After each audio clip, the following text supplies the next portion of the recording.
Good morning. Today we are changing a tenon cork on a clarinet.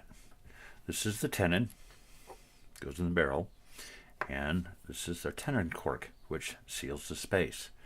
Now, this tenon cork has pretty much had it. So the first thing that we'll do is we'll be taking off all of the cork, the remaining cork. Some of this just peels right off. Some of it, not so much so. Just take a wire brush here and kind of clean out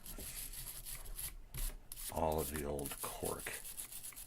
So take this one here, and I'll get into these grooves here, and just take out the pocket knife. It's amazing how much stuff you can do with a pocket knife. I'm just going to kind of get the last of that glue and stuff out of there so that when we put new glue in, it holds on very nicely. We don't have any spots that are likely to lift later. Okay, and we are good to go. Now, we need to know the thickness of the cork that we want for this tenon. And we'll do that fairly simply. First of all, let's measure the inside of our barrel. And my inside measure is, slipping on me, 15/16. Okay. So let's hold on to that thought for the moment. And then we'll measure the outside here. Okay, 29/32 there.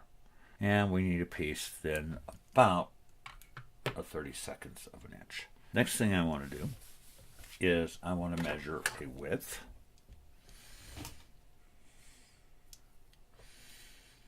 We're going to go from the inside of the collar here to the inside of the collar there. So we're going to just go ahead and measure that out.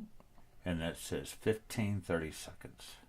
So I need to cut a piece from here. We'll measure 15/32 here. And we'll come down here and measure 15/32. And finally, I'm going to need to have my length. One of the things that's really helpful for that is I'm just going to take a piece of wire, a twist tie actually. I'm going to take that twist tie and I'm going to wrap it around once.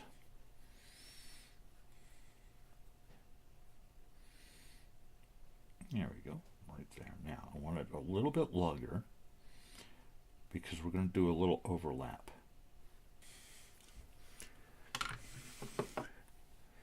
And that is about how long I want it. So let's straighten that twist tie out. You do this with a piece of string too, for that matter.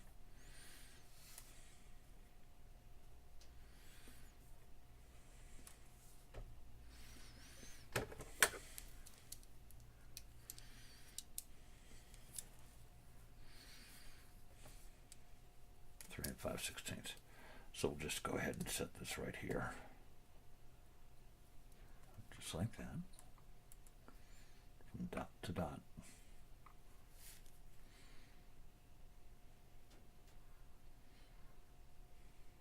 There you go. Okay. Line that up. Bring that down right there. And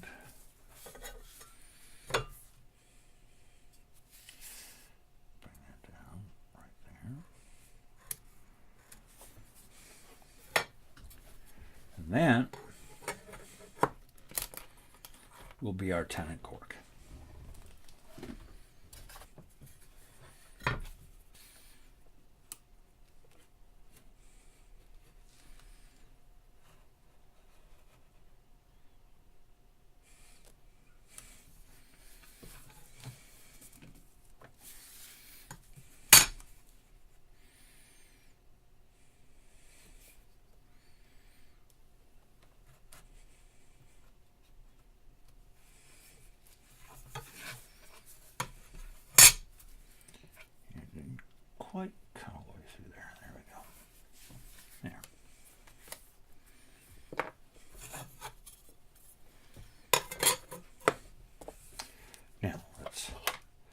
test our piece. And wrap it around.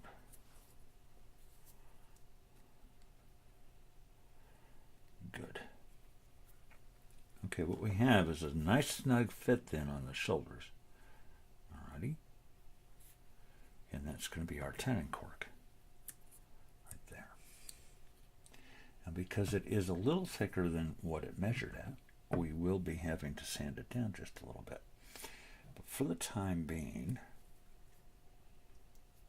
that's going to work out very nicely. Sometimes, some people will use a butt joint. They just bring it around, they measure it exactly, and the two ends just meet like this. Okay? It gives you an opportunity for an air leak somewhere along the line. It doesn't hold quite as well. For this next step, what I would use is a fingernail file. One of these. I'm going to do an overlap. I'm going to bring this around, just like this, and then I want it to overlap. When it does, it'll be too fat there. So what we want to do is we want to cut an angle. We want to angle this one end, just like this, at a nice angle about like that. So that when this comes over, we get an overlap. And it still doesn't go too high. And then when we're finished, we'll cut that off. So first of all, let's go ahead and get our angle going. And all we need to do is just kind of set this up.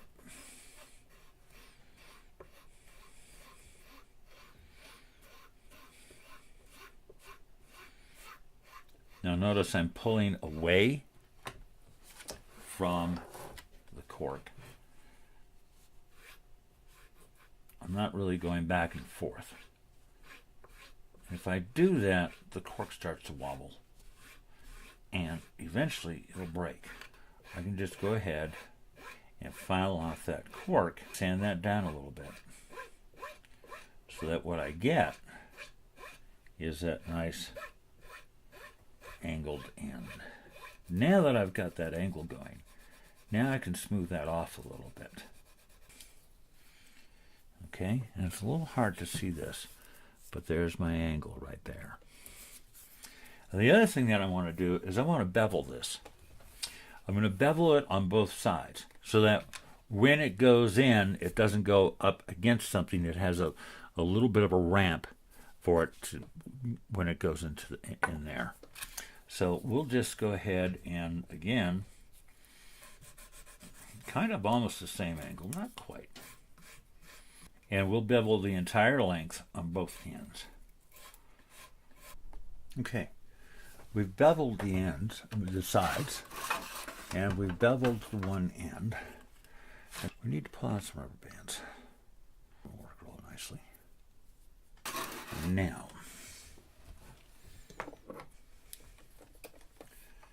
we need to put some glue on it. This is micro pad and cork cement, and I will need a toothpick.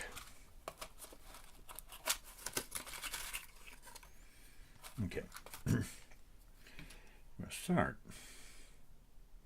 I'm going to put a little glue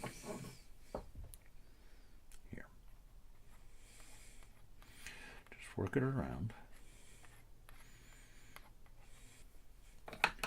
And that's what toothpick is for, is to spread it.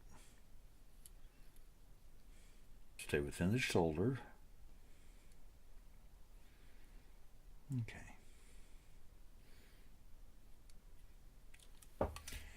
We're going to put a little glue on the back side of this thing. And just kind of run a line. Just like that. And then we can use our toothpick to spread that around. I'm going to flip this over. And here's my beveled side over here. Okay, and I'm going to put just a little bit right here. We're going to let both pieces get tacky for a moment. Now, the fun part. We beveled our edge so that when it goes in, and we want the edge that beveled a little bit tighter to go in. And this way around. I'm going to bring it on around like that. Now,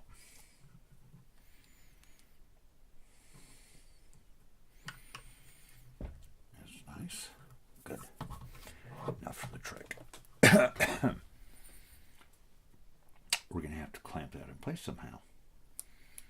This is what rubber bands are for. And just take and wrap that rubber band around that thing several times. Try to get all the way to the back. Try to get to the front. Particularly right on the edge. There we go. There's one. And if I bring this up a little bit, I can get it to where I want it. Okay.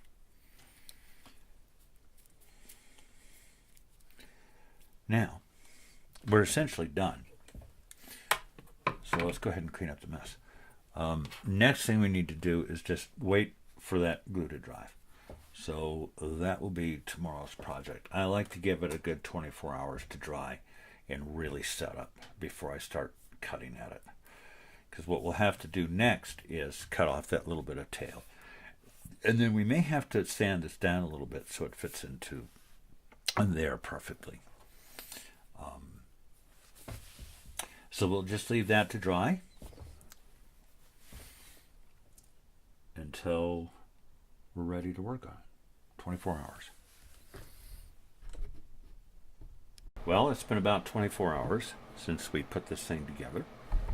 So we'll take off the rubber band, which itself is an interesting proposition. There we go. Okay. Now we need only to sand down the edge right here where the overlap is. And we'll sand that off. We don't really want to cut this off. We want to keep checking it as we do this. Checking right here to make certain that it actually goes down even. Blending the top of the overlap into the lower portion. And finally, check it slightly, and we find that it's still a little bit tight. So we'll sand down the rest of the cork just enough for that barrel to go on.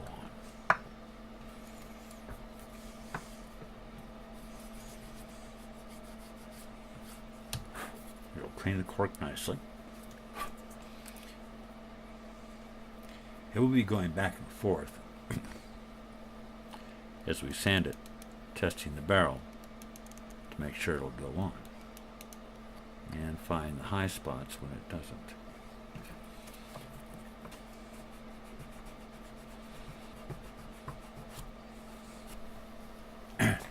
And there we have it. You can't even tell hardly where the joint is. The joint's right there, but you can barely see it. You sand it down nice and neat. It's still fairly tight, but it goes on reasonably easy. Dry. A couple more twists. There we go. Well, what we're going to do is, when we put that on, that cork is going to crush down a little bit. And we will let that just sit on there so that cork can kind of like begin to form and crush down just a touch. When you put a little cork grease on it, it'll go on nice and easy. Okay? And that, ladies and gentlemen, is how you do a tenon cork.